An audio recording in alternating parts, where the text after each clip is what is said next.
Agartala fire সার্ভিসের সামনে ধুন্ধুমার, অভিযোগ পাল্টা অভিযোগে সরগরম ফায়ার স্টেশন চত্বর। ঘটনার সূত্রপাত একটি গাড়ি ও তার আরোহীদের নিয়ে। ফায়ার সার্ভিসের ফায়ারম্যানদের অভিযোগ, ফায়ার সার্ভিসের সামনে গাড়ি দাঁড় করিয়ে গাড়ির ভিতরে চলছিল মদ্যপানের আসর। ফায়ার সার্ভিসের ফায়ারম্যানরা এটা দেখার পর ওই গাড়ির মধ্যে বসে থাকা ব্যক্তিদের গাড়িটি সরাতে অনুরোধ করেন, কিন্তু তারা গাড়ি না সরিয়ে উল্টে ফায়ারম্যানদের গালিগালাজ করেন বলে অভিযোগ। এরপর কথা কাটাকাটি চরমে উঠলে হাতাহাতির পর্যায়ে পৌঁছে যায়। ফায়ারম্যানদের অভিযোগ, গাড়িতে থাকা ব্যক্তি তাদের উপর হাত তোলে, মুখে আঘাত লাগে এক ফায়ারম্যানের। একটা গাড়ি আইছে, এখানে এসে থামছে। আমরা যে মেইন টানেল সামনে দাঁড়ায় রয়েছে, এখন আমরা যে সেন্ট্রি আসলো, সেন্ট্রি সুন্দর মতন বসে, দাদা আমরা তো এটা পাঁচটা নাও, হ্যাঁ আপনি গাড়িটা সামনে নেন। সাধারণ মানুষ ভিড় জমান। এই তুলকালাম পরিস্থিতির সামাল দিতে ঘটনাস্থলে পৌঁছে যায় পশ্চিম আগরতলা থানার পুলিশ।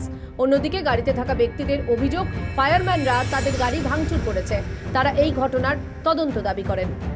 আমার বোরে গালি গালাত এন হেসে মদমত্ত অবস্থাত আছে। কে এখানে যে অন ডিউটি নামটা কিটা বেগে আছে। না অ্যাকচুয়ালি তো এই জায়গাটার ভিতরে গাড়ি রাখার। আরে আমার একটা ফোন আইছে, আমি দাঁড়াইছি। না একদম আমি কোনো ইন্টারভিউ দিতেছি না।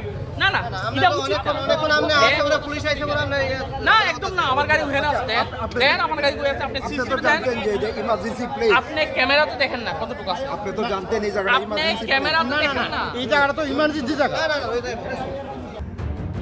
ত্রিপুরা থেকে দেবাশিস বোসের রিপোর্ট, সিএন ত্রিপুরা।